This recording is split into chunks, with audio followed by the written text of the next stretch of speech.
பெரம்பலூர் துறையூர் சாலையில் அதிவேகமாக வந்த போலீஸ் வாகனம் கட்டுப்பாட்டை இழந்து பெரம்பலூர் தலைமை அரசு மருத்துவமனை சுற்றுச்சுவரை இடித்துக் கொண்டு உள்ளே புகுந்தது. இதுகுறித்து கூடுதல் விவரங்களை செய்தியாளர் வசந்தகுமார் வழங்க கேட்கலாம். வசந்தகுமார், விரிவான தகவல்களை பதிவு பண்ணலாம்.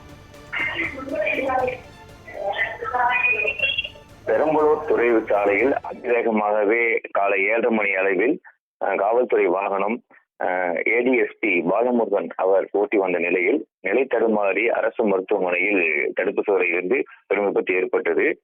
இந்த விபத்துக்கு முக்கியமா காரணம் பார்த்தீங்கன்னா, காவல்துறை அதிகமாகவே இரவு நேரங்களிலும் பகல் நேரங்களிலும் பணி செய்வதாலையும் அவர்களுக்கு போதியமான ஓய்வு இல்லாதனாலையும் இது போன்ற விபத்துகள் நடைபெறுவதாக கூறப்படுகிறது.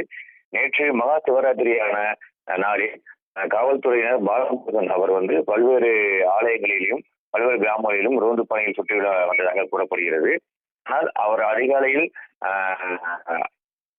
துறையூர் சாலையிலிருந்து பெரம்பலூர் நோக்கி வந்து கொண்டிருக்கும் போது அரசு மருத்துவமனையில் திரும்பும் போது தடுப்புச் சுவரில் இருந்து பெரும் விபத்து ஏற்பட்டது. இந்த விபத்தில் அவருக்கு லேசான காயங்களுடன் மருத்துவமனையில் சிகிச்சை பெற்று வருவதாக தெரிகிறது.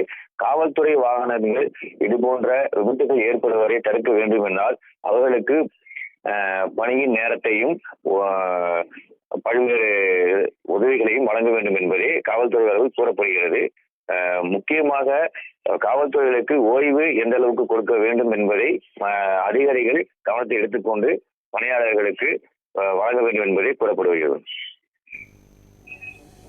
தகவல்களுக்கு நன்றி வசந்தகுமார்.